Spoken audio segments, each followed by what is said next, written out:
سر اس کا دوسرا شعر میں لے رہا ہوں. بقول علامہ اقبال رحمۃ اللہ علیہ کے وقت یہ کہہ رہے جو وہ فرما رہے ہیں کہ ہم نے قرآن و سنت کی روشنی میں بھی دیکھا کہ وقت سے مراد اللہ تعالیٰ ہیں. تو علامہ فرماتے ہیں کہ اللہ کیا فرما رہے ہیں، یہ وقت کیا پکار رہا ہے. در شہر و بیابانم، اللہ فرما رہے ہیں شہروں میں بھی میں ہوں، بیابانوں میں بھی میں ہوں. در کاخ و شبستانم، کاخ محل کو کہتے ہیں، محلوں میں بھی میں ہی ہوں، گھروں میں بھی میں ہی ہوں. من دردم و درمانم، فرماتے ہیں درد بھی میں ہی ہوں اور درمان بھی اس کا میں ہی ہوں، علاج بھی میں ہی ہوں. من عیش فراوانم، اور عیش فراوان بھی میں ہی ہوں. تو سر سوال میرا یہ ہے کہ جب علامہ فرما رہے ہیں جی اللہ تعالیٰ شہر میں بھی ہیں، بیابان میں بھی ہیں، کاخ میں بھی ہیں، شبستان میں بھی ہیں، سر یہ فرمائیے قرآن و سنت کی روشنی میں بھی تھوڑا آگاہ فرمائیے کہ کیا اللہ تعالیٰ ہر جگہ پہ موجود ہیں؟ سر بے شک اللہ تعالیٰ کے وجود کا انکار کسی جگہ بھی نہیں ہے، کیونکہ ساری مخلوق اللہ جل مجدہ نے خود ہی بنائی ہے، اور اللہ جل مجدہ کا رنگ ہر ایک کے اندر آپ کو واضح نظر آئے گا جو اس خالق کا پتہ دے گا. جیسے اللہ نے قرآن کریم میں فرمایا اور کئی دفعہ فرمایا ان چیزوں کو، اللہ نور السماوات والارض. واہ. اور پھر آگے اس اللہ نور کی مثال، آسمانوں میں پھیلے ہوئے نور ہیں. علامہ کا کلام میں اس پہ کوٹ کر دیتا ہوں. آپ فرماتے ہیں نا کہ خرد دیکھے اگر دل کی نگاہ سے، جہاں روشن ہے نور لا الہ سے. نور لا الہ سے سر اس کی تفسیر ہے. بالکل. اب اسی طرح آپ دیکھیں تو مثل نور ہی کا مشکات قرآن کریم میں بار بار آیا ہے کہ اس کے نور کی مثال، یہ تقریب الفہم کے لیے، ہمیں سمجھانے کے لیے کہ اس کے نور کو آپ کیسے مینیفیسٹ کریں، ٹھیک ہے، آپ اس کی حیات قضائیہ کو کیسے کریں، کیونکہ وہ تو وجود سے پاک ہے. صحیح. تو اس کے بعد ہم دیکھتے ہیں اللہ تعالیٰ نے مزید بھی اپنے اسے نور کو اجاگر کرنے کے لیے مختلف چیزیں ہمیں بتائی ہیں کہ والذین جاہدوا فینا لنہدینہم سبلنا، جو اپنے اندر بھی غور و فکر کرتے ہیں. وہی بات جو کشف صدر والی آپ نے فرمائی. میں ایک چیز اس میں پوچھنا چاہوں گا آپ سے. آپ نے فرمایا کہ اللہ تعالیٰ تو مکان سے پاک ہیں، بے شک نور ہیں.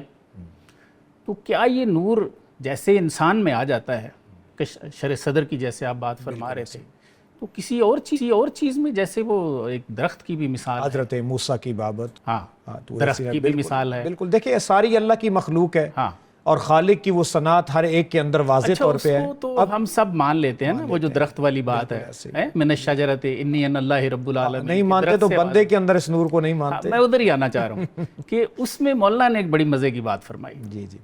آپ فرماتے ہیں کہ چون روا باشد ان اللہ از درخت.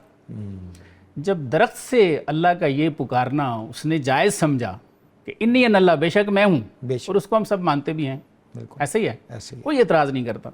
آپ فرماتے ہیں کہہ روانا باشد، گویت نیک بخت.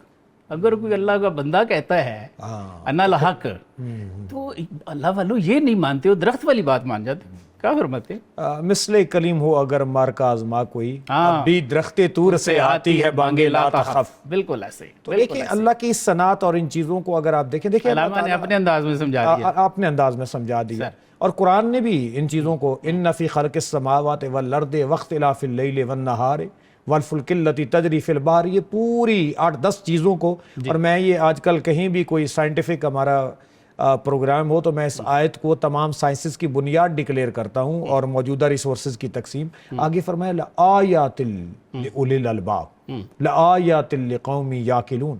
یہ قرآن کریم میں بار بار اللہ نے غور و فکر کی دعوت دی ہے کہ اگر تم اللہ کی ذات کا سراغ پانا چاہتے ہو، باقی مخلوق میں تمہیں بکھرا ہوا نظر آتا ہے، اور بندے کی بات کریں تو اس میں سمٹا ہوا نظر آتا ہے. ایسے ہی. تو اسی طرح بہت سارے وہ ہے نا المرء محبون تحت لسانہ، جب کچھ لوگ گفتگو قادر الکلام بولتے ہیں تو اس کے اندر اللہ تعالیٰ کا نور نظر آتا ہے. کچھ لوگ جب نور معرفت، اس کے لیے میں کہوں گا ان لوگوں کو اس چیز کو سمجھنے کے لیے ان عرفاء کا کلام پڑھنا چاہیے. الغنیہ لطالب طریق الحق، حضرت شیخ محی الدین عبد القادر جیلانی الحسنی والحسینی. حضرت شیخ عبد القادر جیلانی نے بھی ان چیزوں کو بڑی عمدگی کے ساتھ واضح کیا ہے کہ جب کوئی سالک منہج طریقت کے 10 اصولوں کو اپنا لیتا ہے جو انہوں نے وہاں پہ اسلوب دیا ہے، تو اس سے کیا ہوتا ہے، ہر ایک کی انہوں نے وزڈم بتائی ہے کہ پھر اس بندے کے اندر سے وہ دانائی، دانشمندی، وہ نور چھلکتا ہے، گفتگو سے بھی، اس کی آنکھوں سے بھی، اس کے معاملات سے بھی، اور پھر سمٹ کر پہاڑ ان کی ہیبت سرائی. تو یہ ساری ساری کیفیات آ جاتی ہیں. ہاتھ ہے اللہ کا، بندہ مومن کا ہاتھ، غالب و کار آفریں، کار کشا و کار ساز. بالکل ٹھیک.